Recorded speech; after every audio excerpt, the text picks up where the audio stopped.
Juni 13, Venus ama Zuhura iliingia kwa nyumba ya 5 in Leo, na hivi ndio ina affect kila sign. Aries itakuwa kwa nyumba yako ya 5 ya masuala na ubunifu, vitu ambavyo vinaleta furaha na mengine mengi. Breakthrough ambayo inaenda kuja katika maisha yako wakati huu, unaenda kuingia aidha kwa mahusiano mapya.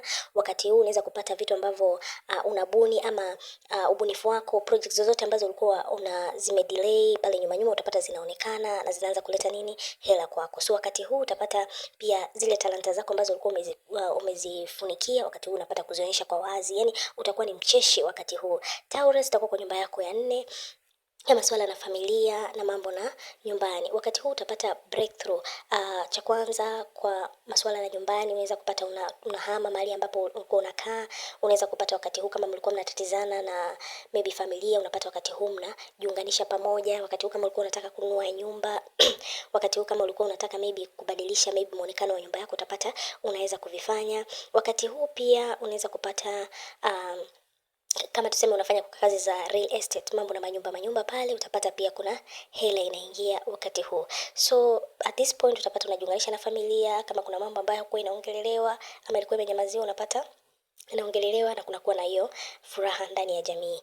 And then Gemini itakuwa kwa nyumba yako ya 3 ya masuala na maongezi, masuala na mambo na usafiri, mambo na uandishi. Wakati huu utakuwa na ideas nyingi sana za kuweza kubuni vitu. Wakati huu sauti yako itatumika kama njia ama ngazi ya kuleta mali katika maisha yako. Unaweza anzisha kublog, vitu kama hivyo.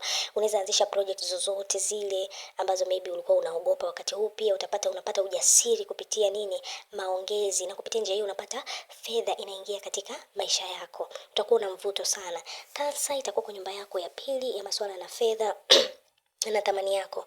Wakati utapata thamani yako inaongezeka, unapata pia fedha inaingia katika maisha yako. Wakati utapata opportunities nyingi ambazo zinakuja kwenye maisha yako kwa sababu ya zile talanta zako. Utakuwa very creative wakati huu. Wakati huu utapata kujua ni nani ambaye anaendana na wewe na ni nani ambaye hafai kukaa kwenye maisha yako. Leo itakuwa kwa nyumba yako ya kwanza ya masuala na umimi. Breakthrough ambayo utapatana nayo wakati huu, utapata all eyes on you. Kila mtu anakuangalia. Utapata breakthrough kubwa sana, maana utakuwa ni mtu ambaye una ujasiri, unavutia watu kwa urahisi sana. Wakati huu utapata pia unavutia watu ambao utapata wanakushika mkono, watu ambao wanapendezwa na vitu ambavyo unafanya. Yani wakati huu utapata identity yako. Kama ulikuwa huonekani, utapata wakati huu unaonekana. Identity yako na vile unavyojiweka na vile unavyojipresent mbele za watu, utapata zinavuta watu ambao wanafaa kuendana na wewe. Vangu itakuwa kwa nyumba yako ya 12 ya masuala na ya rohoni. Wakati huu utapata uponyaji wa rohoni, utapata pia kufungua vifungo kama ulikuwa na vifungo vyovyote, limitation, stagnation, kama ulikuwa unajiona hautoshi, kama ulikuwa unaona kama hakuna vile unaweza kupenya, yani kama kulikuwa na anything in the spiritual realm ambayo ilikuwa inafunga milango yako ya kuweza kupenya na kupokea kile unachotaka, utapata unafungua kirahisi sana. Kingine utapata pia wakati huu wengine wanainua vipawa vyao, utapata gifts, zile vipawa vya rohoni wakati huu pia vinachipuka.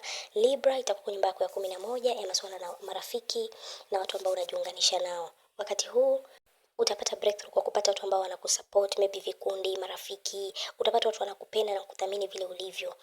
Wakati huu unaweza pata pia mpenzi kutokana na vikundi ambavyo unajiingiza navyo. Wakati utapata vikundi ambavyo ukijiunganisha navyo unapata kuna hizo connections za kutengeneza hela, mali, vitu kama hivyo. Scorpio itakuwa kwa nyumba yako ya 10 ya masuala na kazi na pia muonekano wako, what is your mambo na kazi na mambo na your reputation. So breakthrough ambayo unaenda kupatana nayo wakati unapata kazi yako inaenda kuonekana, vile umekuwa unajituma, maybe talanta zako. Wakati huu unaweza kupata promotion kazini, unaweza anzisha kazi mpya. Wakati huu utapata chochote ambacho ulikuwa unakifanya kinaonekana kinaleta hela. Sagittarius itakuwa kwa nyumba yako ya 9 ya masuala na usafiri, masuala na imani yako. Breakthrough ambayo utapatana nayo wakati huu, utapata wakati huu maybe unabadilisha imani yako, vile ulikuwa unaona dunia, unapata pia una change, maybe unaanza kufuata njia zako mwenyewe. Pia wakati huu unaweza kupata unainuka kiroho. Wakati huu pia unaweza kupatana na mtu kutoka maybe mpenzi kutoka nchi ya mbali, ambaye unapata maybe kuna vitu ambavyo mkijiunganisha pamoja mnapata kusonga mbele ama nabadilisha imani yako, vitu kama hivyo. Capricorn itakuwa kwa nyumba yako ya 8 ya masuala na vitu ambavyo unashare na watu na urithi. Wakati huu unaweza kupata unaweza kuonyesha mapungufu yako kwa urahisi sana. Pia wakati huu unaweza kujiexpress vizuri sana kenye unataka, maana nyumba ya nane, ukiwa na Leo kwenye nyumba ya nane unapata ni watu ambao wanaogopa kuonyesha mapungufu yao. So wakati huu utapata unasimama kwa vile ulivyo. So unaonyesha kama ni hisia zako ulikuwa unafunga, wakati huu utajifundisha kufungua.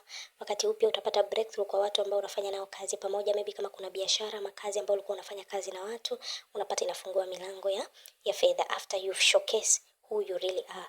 Aquarius itakuwa kwa nyumba yako ya 7 ya masuala na mahusiano na watu ambao unapata nao.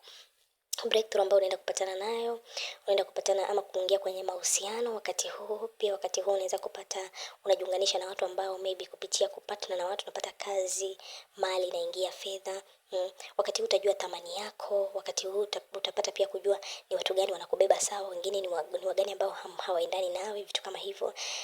Pisces itakuwa kwa nyumba yako ya 6 ya daily routine na pia masuala na kazi. Wakati huu unapata furaha sana kwa daily routine zako, maybe unaanza kupanga, nitaanza hivi, nitaenda hivi, vitu kama hivyo.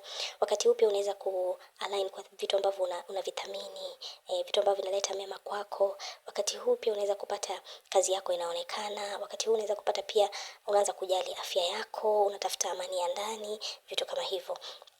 So hii transit ya Venus ikiingia in Leo, kumbuka Venus inasimamia nini?